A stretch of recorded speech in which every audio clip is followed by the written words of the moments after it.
The road shimmered under the late morning sun, the heat rising from the asphalt in trembling waves when a loud metallic crack tore through the quiet countryside.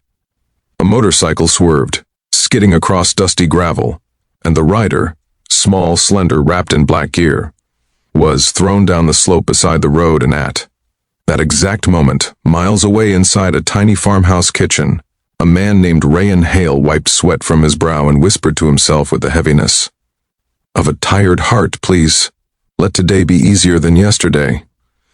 He didn't know that fate had already started rewriting his life on that broken road, in the form of the mysterious biker who would crash into his world and change everything he believed about trust, love, and second chances. If you believe kindness has the power to change lives, take a moment to like, comment, share, and subscribe to Kindness Chronicles. Your support helps keep these heartwarming stories alive. The sun burned gently as Rayan loaded a crate of vegetables into his old, rattling pickup. He was 34, strong but worn down with hands calloused from years of balancing farm work while raising his 8-year-old daughter, Nora Hale. His world revolved entirely around that little girl, her laughter, her safety, her future ever since his wife had walked out 4 years ago without a warning or goodbye. Rayan had learned to survive by holding himself together piece by piece. Some days he felt like a sturdy wall. Others, like he was patched with cracks only kindness kept from collapsing. Little distance from his fields lay the empty stretch of countryside road he always used to deliver produce to the town market. He drove slowly, humming softly, trying to ignore the growing anxiety about unpaid bills and another month slipping by too quickly. He had promised Nora a school trip next week, and though she hadn't said she needed money for it, he knew she always hid her wants so he wouldn't worry. As he rounded a silent bend, something caught his eye. A motorcycle abandoned near the grassy edge, dust still swirling around it as if it had just skidded. Instantly alert, he parked, jumped out, and scanned the area. A few feet down the slope he found the biker, small, injured, but conscious, trying to sit up. The rider removed her helmet with trembling fingers, and a waterfall of chest-length chestnut hair spilled out her eyes. A bright, unsettled hazel narrowed with discomfort as she clutched her ankle. She looked about 28, sharp-featured yet soft, dressed in all black biker gear with a torn sleeve exposing a scraped arm. Rayan didn't know her name yet. He didn't know who she really was, but something about the pain behind her composed expression told him she wasn't used to asking anyone for help. I think my ankle's sprained," she muttered, trying to stand and failing. "You don't need to move," Rayan said gently. "Let me help you," he offered, his hand with the kind of honest sincerity people rarely see anymore. The woman hesitated, scanning his face, as if searching for hidden intentions in her world. Trust was currency, rare, expensive, and often betrayed, but his eyes were calm, steady, uncalculating. She finally placed her hand in his, and he helped her up. "I'm Marina Solis," she said softly. Rayan introduced himself and guided her toward his truck. "Come on, my farmhouse is close. We'll get you cleaned up." Marina tried to protest, but her ankle throbbed too much. Her gaze flicked over his rundown vehicle, then at the dusty road stretching endlessly with no passing cars. Reluctantly, she nodded inside the farmhouse. Sunlight filtered through old curtains, casting warm stripes across the wooden floor. Nora gasped when she saw the injured stranger. "Papa, is she okay?" she whispered. "She will be," Rayan assured her. "Nora, meet Marina." Nora's eyes sparkled with curiosity and concern.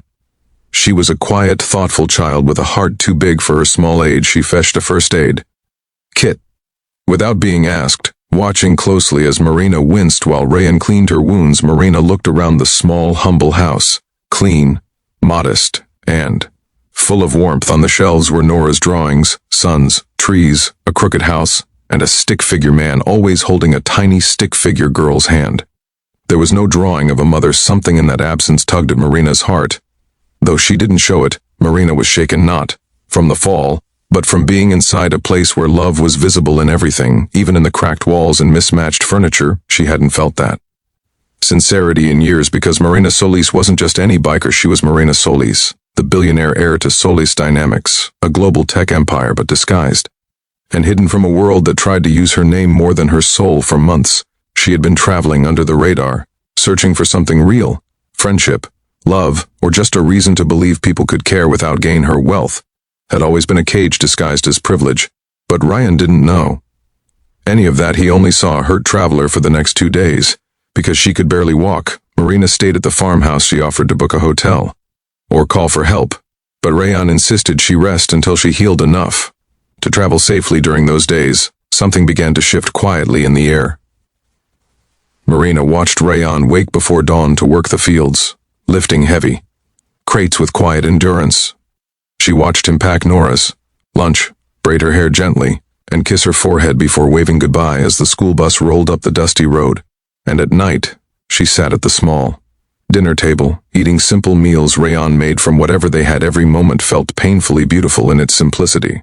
The more she observed him, the more she saw a man stretched thin, yet never bitter, a man who had endured heartbreak, yet taught his daughter kindness instead of resentment. He didn't complain about his struggles, he lived them with quiet strength.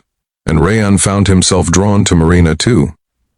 She had a sharp mind, an aura of independence, and a sadness she tried to bury with sarcasm. Sometimes she stared out the window for long minutes, as if trapped between who she was and who she wished she could be.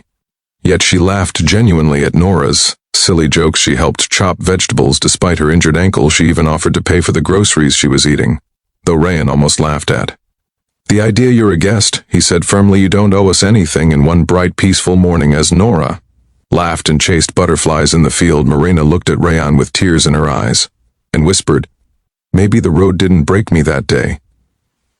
Maybe it brought me home." If this story touched your heart, please like, comment, share, and subscribe to Kindness Chronicles. Your support keeps these emotional stories alive and helps spread positivity to others. Special request: before you leave, write one word in the comments that describes how this story made you feel.